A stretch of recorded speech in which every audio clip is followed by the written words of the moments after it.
Pag-uusapan natin ngayon ang Senior Citizens Act o ang Republic Act 9994 o ito yung tinatawag na Expanded Senior Citizens Act of 2010. Basically, alam na natin yung concept ng senior citizens discount at ito ay ina-apply sa lahat ng service establishments o kaya medicines and groceries na ina-avail ng ating senior citizen.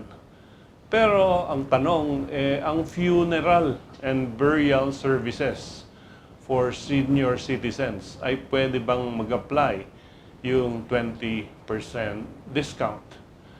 Ito ay isang desisyon na dinesisyonan ni Associate Justice Salamera na sabi nito ay ang senior citizens discount ay applicable sa funeral and burial services ng mga senior citizen. Ito ay nangyari sa Cagayan de Oro at hindi nagbigay ng senior citizen discount yung funeral parlor na kung saan inilatag yung bangkay ng isang senior citizen.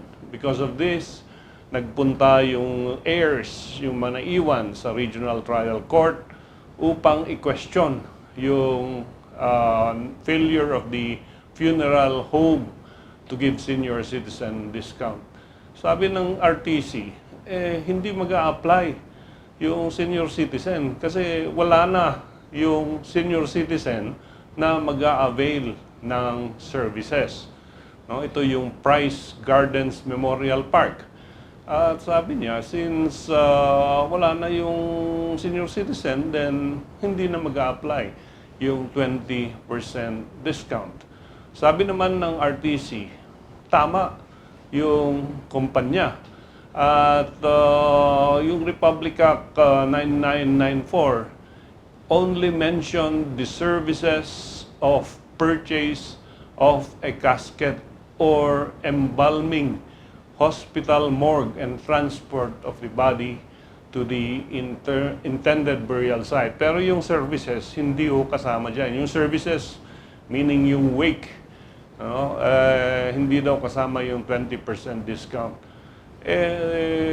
Ito ay dinala sa Korte Suprema at ang sabi ng Korte Suprema, yung senior citizen discount of 20%, hindi lang applicable sa autopsy or sa embalming, yung mga services na pagbigay ng casket at yung pagtransport ng body from the hospital to the morgue. It also includes yung services, funeral and burial services, ang scope ng 20% discount.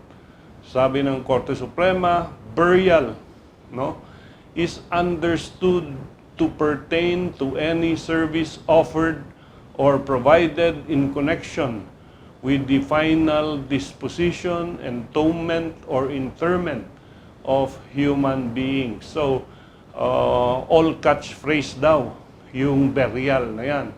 And hanggang mailibing, lahat ng klaseng services can be availed of by the family of the senior citizen. Sabi nila yung burial service, lahat ng serbisyo in connection with the death, final disposition, entombment, or internment of the human remains of the senior citizen. Kahit yung implementing rules ng Republic Act 9444, sabi niya that kasama rin ang services doon sa 20% discount. Of course, ang Senior Citizens Act is a state policy and designed as part of the social security programs for our elderly citizens. And of course, death may be the end of one's life, but from the perspective of those left behind, there are things that survive a person's demise or a person's death. So, yan po ang latest decision ng Korte Suprema tungkol sa funeral services.